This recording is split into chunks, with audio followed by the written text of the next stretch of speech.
അസ്സലാമു അലൈക്കും വറഹ്മത്തുള്ളാ. ഒരുപാട് ആളുകൾ ഈ ഗൂഗിൾ ഫോം അത് പ്രിൻ്റ് എടുക്കാൻ പറ്റുമോ എന്നാണ് ചോദിക്കുന്നത്. ഞാൻ പറഞ്ഞ ഈ ഗൂഗിൾ ഫോം നമ്മൾ കുട്ടികളെ ചേർക്കാൻ വേണ്ടിയിട്ട് ആ ഡീറ്റെയിൽസ് മുൻകൂട്ടിയിട്ട് ഒന്ന് കറക്റ്റ് ചെയ്യാൻ വേണ്ടിയിട്ടാണ് ഗൂഗിൾ ഫോം വെച്ചങ്ങാണ്ട് എന്ത് ചെയ്യുക, രക്ഷിതാക്കൾക്ക് വിട്ടുകൊടുത്തന്നാൽ ഓലത് പൂരിപ്പിച്ച് നമുക്ക് വിട്ടുതരും.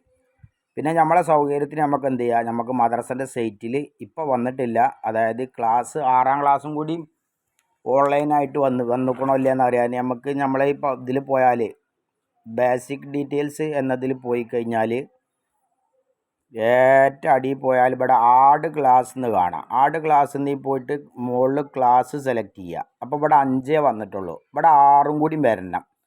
ആ 6ാം ക്ലാസ് വന്നാൽ പിന്നെ നമുക്ക് എന്ത് ചെയ്യുക, 4 നിന്നുള്ള കുട്ടികളെ 5ക്ക് ആക്കുക, 3 നിന്ന് 2 അങ്ങനെ 1 നിന്ന് എന്ത് ചെയ്യും, എല്ലാ കുട്ടികളെല്ലാം പാസ്സായ കുട്ടികളെ.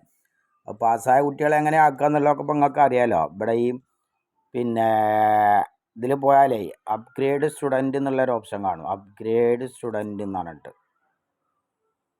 മാനേജ് ഇവിടെ അപ്ഗ്രേഡ് സ്റ്റുഡൻറ്റ് എന്ന് പറഞ്ഞിട്ട് ഇവിടെ ഒരു ഓപ്ഷൻ കാണും.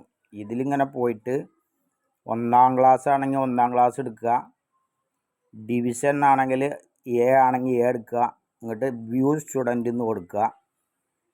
അങ്ങനെ വ്യൂ സ്റ്റുഡൻറ്റ് എന്ന് കൊടുത്തു കഴിഞ്ഞാൽ ആ കുട്ടികളുടെ നേരെ വലത് ഭാഗത്ത് പോയി കഴിഞ്ഞാൽ യെസ് എന്ന് പറഞ്ഞിട്ട് ഒരു ആരോ മാർക്ക് ഇങ്ങനെ താഴത്തേക്ക് കാണാം. ഇതിലൊന്ന് ക്ലിക്ക് ചെയ്യുക.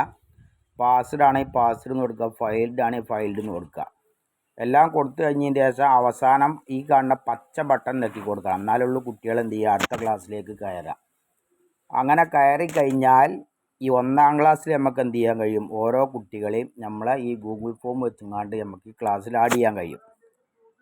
ഇല്ല, അങ്ങനെ ആഡ് ചെയ്ത് കഴിഞ്ഞാൽ എല്ലാം കഴിഞ്ഞതിന് ശേഷം അഡ്മിഷൻ രജിസ്റ്റർ എന്ന് പറഞ്ഞിട്ടൊരു ഓപ്ഷൻ ഇതവിടെ കാണുന്നുണ്ട് ഇടത് ഭാഗത്ത്. അഡ്മിഷൻ രജിസ്റ്റർ ഇതവിടെ, അതിലൊന്ന് ക്ലിക്ക് ചെയ്യുക. ഇതിലൊന്ന് ക്ലിക്ക് ചെയ്ത് കഴിഞ്ഞാൽ പിന്നെ ഏറ്റവും മുകളിൽ സ്റ്റുഡൻ്റ് എന്നല്ല, ഇവിടെ 50 എണ്ണമാണ് ഇപ്പോൾ ഇതിൽ കാണിക്കുന്നത്. അതിൽ നമ്മൾ എന്ത് ചെയ്യുക, മൊത്തത്തിൽ ഇവിടെ നിന്ന് സെലക്ട് ചെയ്ത ആൾ എന്ന് കാണിക്കും. എന്നിട്ട് നമ്മളിപ്പോൾ ഈ ചേർത്ത കുട്ടികളെ ഇവിടെ ഇങ്ങനെ നോക്കിയാൽ നമ്മൾ കാണാം ഏറ്റവും ലാസ്റ്റൊക്കെ കാരം ആ കുട്ടികൾ വരിക. 1ാം ക്ലാസ്സിൽ നമ്മൾ ചേർത്താൽ അതിൻ്റെ നേരെ വലത് ഭാഗത്ത് ഇങ്ങനെ പോയി കഴിഞ്ഞാൽ ഡൗൺലോഡ് എന്നൊരു ഓപ്ഷൻ കാണാം. അവിടെ ഡൗൺലോഡ്, അപ്പോൾ അത് ഡൗൺലോഡായി. ഇത് ഡൗൺലോഡായി കഴിഞ്ഞാൽ ഇങ്ങനെയാണ് വരിക. കാരണം ഇനി നമുക്ക് ഒരു അഡ്മിഷൻ ഫോമും വേണ്ട, ഒന്നും വേണ്ട. ഇതെന്ത് ചെയ്യുക, നേരെ പ്രിൻ്റ് എടുക്കുക, രക്ഷിതാക്കളെ കൊണ്ടാണ് ചെയ്യുക, ഒപ്പിടിച്ച് എത്ര മാത്രമേ വേണ്ടുള്ളൂ. ഇതാണ് ഞാൻ നിങ്ങളോട് പറഞ്ഞത്. അല്ലാതെ അത് ഗൂഗിൾ ഫോമിൽ നിന്ന് പ്രിൻ്റ് എടുക്കാൻ കഴിയില്ല.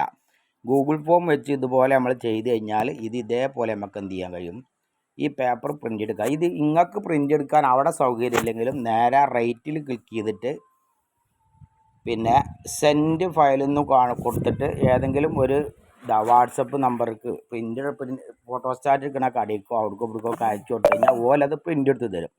അങ്ങനെ മൊത്തം ചേർത്ത കുട്ടികളെ പ്രിൻ്റ് ഇതേമാതിരി എടുത്ത് വെച്ചാൽ പിന്നെ നമുക്ക് രക്ഷിതാക്കൾ വരുമ്പോൾ എന്ത് ചെയ്താൽ മതി, ആ കുട്ടികളെ കൊണ്ട് അവിടെ ഒപ്പിടിച്ചാൽ മതി. ഇങ്ങനെയാണ് അതിൻ്റെ രൂപം. അല്ലാതെ ഗൂഗിൾ ഫോമിൽ വരുന്നത് ഒപ്പിടിക്കാൻ പറ്റില്ല.